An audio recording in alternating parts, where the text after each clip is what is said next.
Kalau Kim Plus itu bisa hanya bikin satu calon pun, mereka tidak akan pernah berani, ini ucapan saya nih, bukan saya nantang orang ya, tidak akan pernah berani melakukan satu lawan kotak kosong. Saya menyebutnya inilah era demokrasi siasat ya. Nah, kalau era demokrasi siasat itu bisa membuat demokrasinya sesat dan kemudian cenderung jadi Gusar jahat ya. itu demokrasinya. Jadi demokrasi siasat, sesat dan jahat menurut Hensat tuh.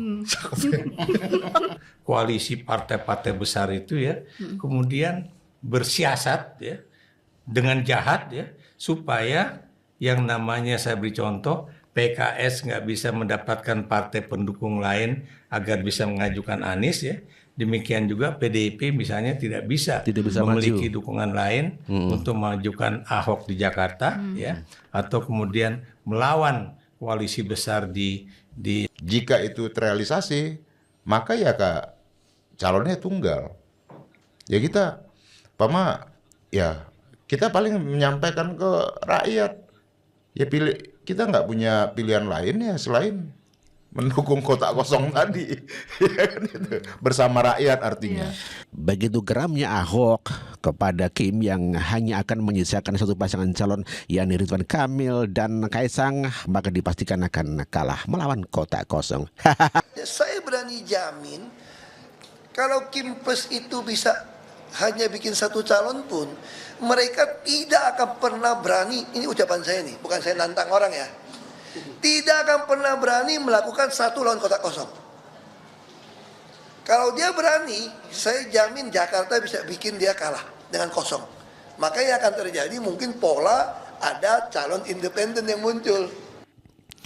Ya, itulah pernyataan Basuki Cahayapurnama alias Ahok yang mengatakan apabila Ridwan Kamil maju di Pilkada Jakarta bersama Kaisang, dia meyakini akan kalah bersama melawan kotak kosong. Pret, Ahok sekarang sudah tidak percaya lagi. Aduh, Ahok lu ngomong apa?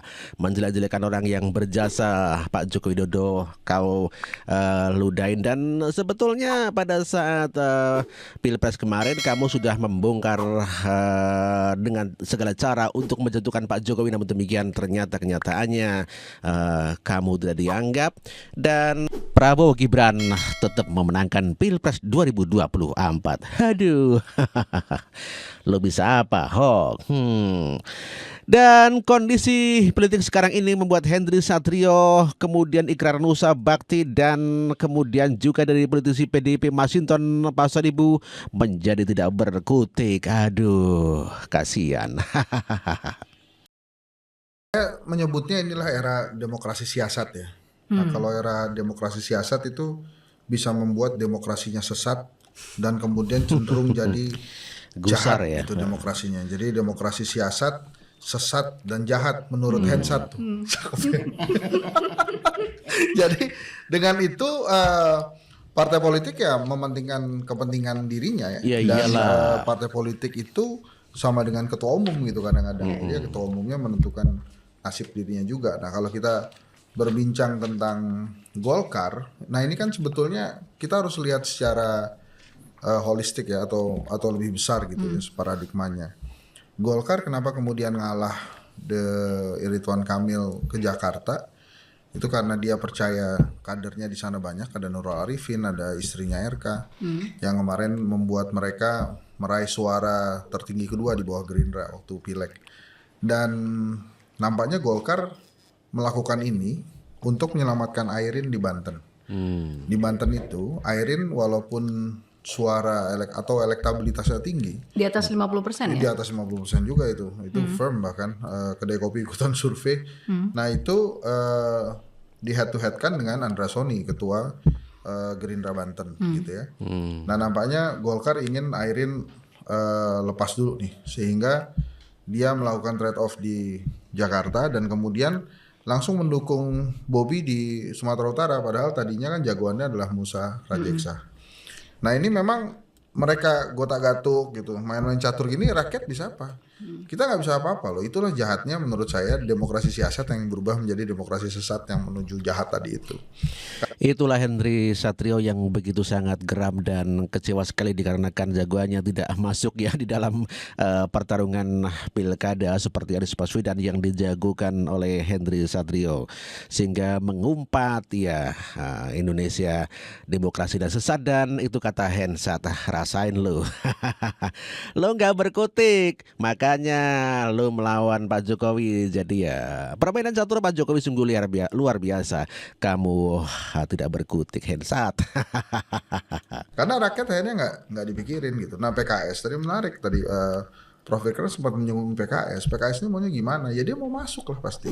Presiden PKS sudah ngomong gitu. Kemudian mereka sudah dukung Bobi di Sumatera Utara. Dan yang terpenting adalah PKS di Sumatera Barat itu membuang ya quote and quote wakil gubernurnya Buya Maheldi, Audi, anak muda juga, itu demi Gerindra, demi Vasco. Jadi Vasco yang dipilih sekarang di sana. Nah jadi yang begitu-begitu itu tuh kita nggak bisa ngelihat sendiri-sendiri gitu. Nah kemudian yang paling dekat kan tiba-tiba Nasdem mengatakan bisa saja menganulir rekomendasi. Kemudian PKB Pak Zazil sudah mengatakan bahwa kita bisa saja mereview, mengevaluasi pencalonan Anies Baswedan gitu ya, karena sudah ada tawaran dari Kim untuk PKB gitu. Lagi-lagi rakyat ada di mana kan nggak ada juga. Nah sekarang kalau kita bicara Jakarta, saya dari awal mengatakan nggak punya alasan, nggak ketemu saya alasan kenapa Prabowo dan Jokowi harus menghidupkan kartunya Anies. Dan saya juga tidak menemukan alasan buat Kaisang kalau dia bisa gubernur kenapa harus wakil. Kalau dia bisa di Jakarta kenapa harus di Jawa Tengah gitu ya, karena jalannya sudah dibuat dan kekuatannya juga ada gitu ya bapaknya. Jadi main-mainnya ada di sana. Nah kalau menurut saya di Jakarta memang sangat sulit Anies Baswedan maju. Bisa saja Jakarta itu tanpa Anies Baswedan dan sangat mungkin tanpa partainya Bang Masinton, PDI Perjuangan. Kenapa? Karena PDI Perjuangan 15 kursi dan bisa dibuat untuk tidak mendapatkan teman kerjasama. Karena semuanya ditarik Kim, PKS yang tadinya diharapkan atau minimal diimpi-impikan lah oleh pendukungnya Mas Anies itu akan bersama PDI Perjuangan, karena di dalam politik kan nggak ada harga mati tuh ya, yang ada harga naik nanti Senin gitu ya. Senin harga naik.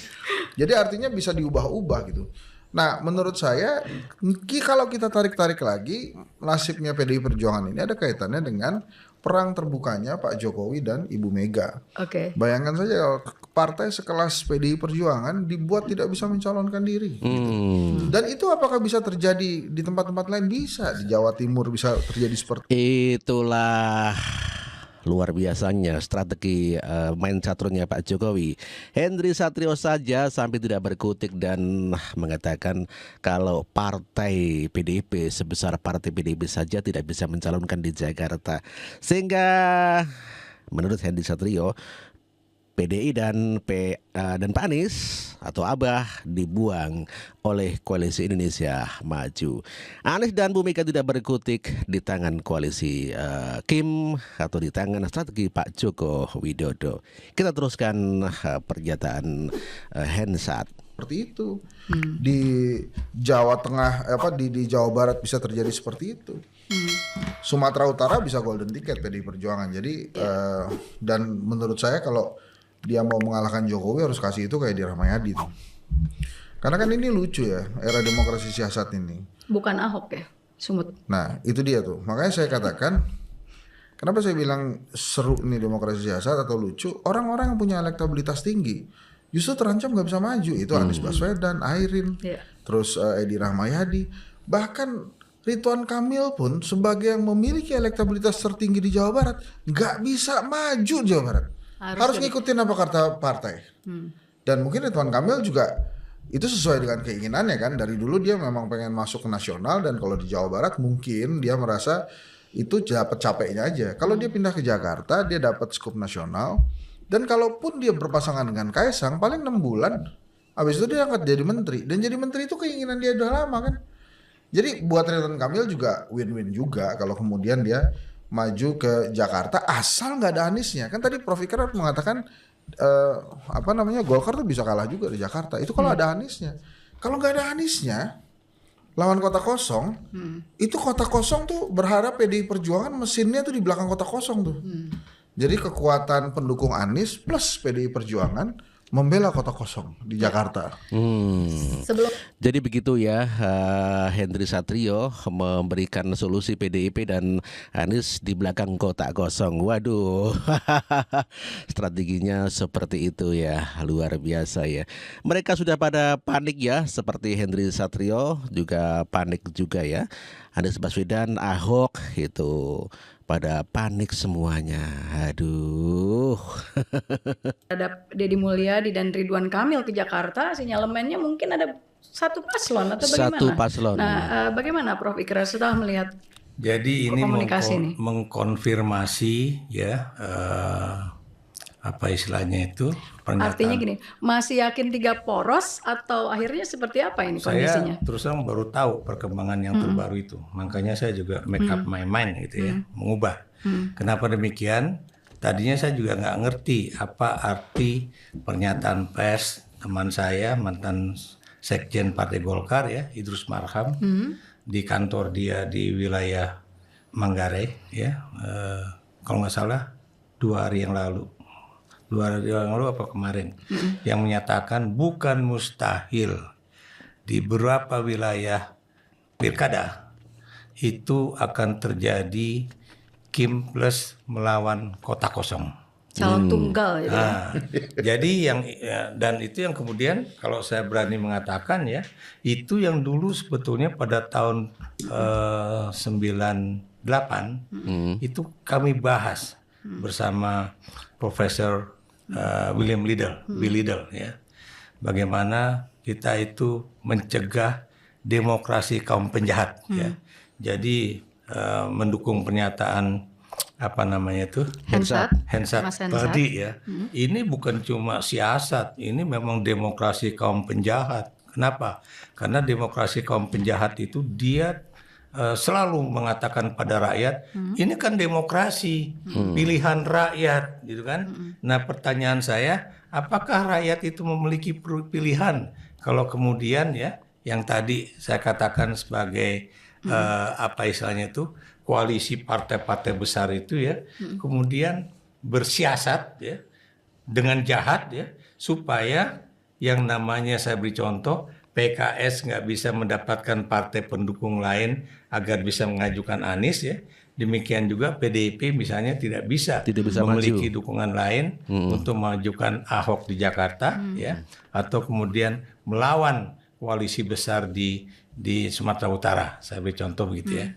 Dan kenapa saya katakan ini demokrasi kaum penjahat? Karena baik itu PKS, Nasdem ataupun PKB, tidak mungkin mereka kemudian menyatu dalam satu kekuatan ya, yang memungkinkan mereka itu mendukung calon lain di luar Kim. Apalagi kalau 3 partai ini itu ketua umumnya dan juga presiden partainya eager banget untuk masuk ke dalam koalisi Indonesia Maju. Dan sayangnya Ikrar Nusa Bakti begitu sangat pasrah ya dan tidak berkutik ya dengan strategi permainan Pak Joko Widodo di mana menyatukan koalisi Indonesia Maju Plus otomatis membuat PDIP tidak bisa mencalonkan diri untuk di Pilgub Jakarta dikarenakan kursinya cuma 15 dan Anies pun tidak bisa berkutik, tidak ada partai yang bisa mencalonkan dirinya. PDIP dan PK sebetulnya merupakan harapan agar bisa menjadi lawan politik Kaisang Ridwan Kamil. Namun demikian sekarang sudah diborong habis sehingga tidak menyisakan partai satupun, hanya PDIP yang menjadi oposisi. Partai sebesar PDIP saja keok. ya, lagi-lagi sayangnya yang saya juga sangat sedih itu adalah P3 tidak masuk parlemen. Sebab kalau P3 itu bisa masuk parlemen, ceritanya akan beda. Ya, kenapa saya katakan beda? Karena PDIP masih punya ya partner politik lain yang tidak mungkin ditekan-tekan oleh Kim ataupun oleh Jokowi ya untuk kemudian mengikuti apa kata Jokowi sekarang gitu kan. Ikrar Nusa Bakti mengakui bahwa itu adalah strategi Joko Widodo yang membuat PDIP kelimpungan dan Anies terpental. Demikian juga dengan Ahok. Oposisi tidak berkutik. Ya, luar biasa Pak Joko Widodo. Ini diakui oleh Ikrar Nusa Bakti ya. Kenapa demikian? PDIP masih punya partai yang kemudian bisa menjadi pendukung baik di Jawa, maksud saya di DKI Jakarta ataupun di Sumatera Utara. Tapi dengan tidak masuknya P3 menjadi partai parlemen, itu agak sulit kemudian PDIP itu mengajak P3 untuk berkoalisi baik di Sumatera Utara ataupun di DKI Jakarta atau wilayah lain di Saya pikir Prof Ikrar Nusa Bakti P3 tidak masuk itu memang sudah skenario Tuhan bahwa memang tidak bisa mengalahkan Pak Joko Widodo. Rasain Prof, makanya jangan membenci atau memusuhi orang yang baik, kata Pak siapa itu Bambang Pacul gitu ya. Lalu bagaimana menurut Masinton Pasaribu terkait calon tunggal PDIP dibabat habis oleh Pak Joko Widodo? Ahok itu kan di salah satu media mengatakan bakalan kecewa loh kalau nggak bisa maju di Pilkada DKI atau PDIP tidak mendukung saya untuk maju di Pilkada DKI, begitu ya, kurang lebih seperti itu. Nah, tanggapan Anda setelah melihat kondisi politik per hari ini, apakah masih memungkinkan dan apakah betul PDIP juga sebenarnya juga menjalin komunikasi kan dengan PKB dan kelihatannya bagaimana, masih signifikan nggak untuk lanjut dan berhadapan dengan Kim Plus misalnya nanti seperti itu? Iya, kalau realita artinya yang diwacanakan Kim Plus tadi itu jadi terrealisasi, ya PDI kan nggak punya kawan untuk melakukan kerjasama karena butuh 7 kursi lagi. Ya, artinya mungkin aja akhirnya PKB akan merapat gitu ya menurut Anda? Iya, kalau itu. kemudian PKB-nya bergabung ke sana, Nasdem bergabung ke sana, PKS juga bergabung ke sana, kan PDI tinggal sendiri. Yang tersisa kan Perindo dan P3. Perindo dan P3 sementara kursinya cuma Tidak punya kursi ya? satu-satu. Tidak Ya, cukup ya? dibutuhkan 7 kursi. Nah, pilihannya sangat terbatas. Nah, maka komunikasi-komunikasi politik itu dibangun, tapi komunikasi politik itu dibangun tiba-tiba ditorpedo dengan ajakan untuk Torpedo. Kim Plus tadi itu. Jika itu terrealisasi, maka ya calonnya tunggal. Ya kita, kita paling menyampaikan ke rakyat. Ya kita nggak punya pilihan lain ya selain mendukung kotak kosong tadi. Ya kan itu. Bersama rakyat artinya. Nah, Ya, Masinton Pasaribu akhirnya menyerah bersatu untuk menjadi kotak kosong. Nah, ya, luar biasa ya strategi Pak Joko Widodo ini ya, luar biasa memang. Membuat PDIP tidak berkutik. Anies terpental menjadi calon tunggal.